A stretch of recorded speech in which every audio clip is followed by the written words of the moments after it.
Ça vous intéresse? Merci beaucoup. Merci. Et juste pour qu'on puisse, parce qu'il y avait la question sur le déterminisme, hein, c'était ça en fait, en gros. Et je veux peut-être terminer avec ça, et pour mettre en lien finalement ces trois interventions-là. D'abord, pour parler de cette idée moi quand j'ai vu ces différents jeunes, quand je les ai sélectionnés, entre guillemets, on va dire ça comme ça, en fait, ça partait d'un truc premier, c'est-à-dire que je voulais des gens qui se considèrent, qui ont en tout cas, comment dire, une ambition artistique, de devenir des artistes. Ils ne savent pas comment, et cette ambition première, en fait, si on a cette ambition première, alors on accepte l'idée aussi de rigueur, l'idée de travail, l'idée d'apprendre, l'idée de comprendre qu'il y a une temporalité nécessaire, le fait d'apprendre un art, le fait et ça c'est des choses dont on a parlé très souvent, c'est-à-dire que, ok, donner une opportunité c'est une chose, dire que l'art ça permet de se découvrir, etc. c'est une chose, mais il y a aussi quelque chose qui est rapport à soi en tant qu'être et en tant qu'individu, et c'est à ça que moi j'invite, c'est inviter à la complexité et inviter à cette notion de rigueur et de travail. Et ça c'est hyper important, c'est-à-dire qu'une fois qu'on dépasse Instagram, le selfie, le truc ou quoi, qu'est-ce qu'il y a derrière en fait? La réalité c'est pourquoi ils veulent faire ça. Et ça a été un tri. C'est-à-dire que quand je les écoutais, c'était est-ce que c'est juste pour briller? Est-ce que parce qu'on est dans une époque où tout le monde veut être star, tout le monde veut être connu, etc. Ou est-ce que vraiment il y avait un désir réel et le fait de se donner les moyens?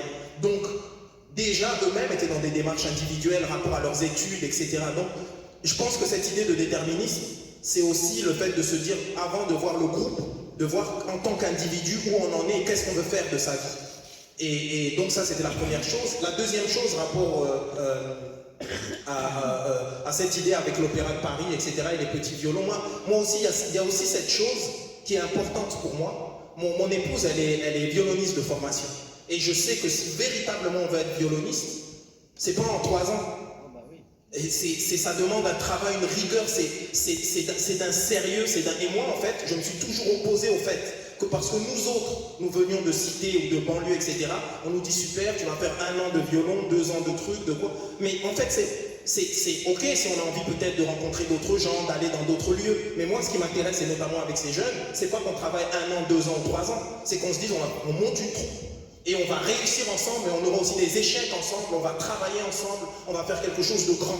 Et c'est ça en fait que je veux dire, c'est-à-dire qu'à partir du moment où on sort de cette idée de tiens on va faire un peu de violon, tiens on va faire un peu de théâtre, tiens ça serait bien qu'on parle d'un truc en se disant que tout ça est très sérieux en fait, et qu'il y a d'autres personnes qui sont d'autres milieux socioculturels qui le prennent eux très au sérieux, et ils ne sont pas là en train de se dire d'accord leurs parents ou leur famille ont les moyens, mais là n'est pas la question, c'est qu'eux ont compris que c'était sérieux et s'en donnent les moyens. Alors peut-être qu'ils ont les moyens, bien sûr, mais nous, c'est aussi de trouver des facilitateurs, des gens comme moi qui vont dire ok, moi, j'ai traversé ce chemin-là, je suis l'homme que je suis devenu, et ben je vais vous donner les moyens si vous avez vraiment l'ambition, si vous êtes réellement sérieux. Sinon, faites ce que vous voulez, vous pouvez devenir footballeur, je sais pas quoi, mais moi, c'est pas mon truc, ou rappeur, ou tout ça. Moi, je suis rappeur.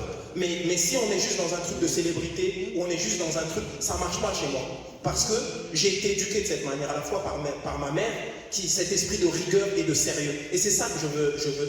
Et cet esprit de rigueur et de sérieux n'a ni couleur de peau, ni sexe, ni quoi que ce soit, ni milieu socio-culturel.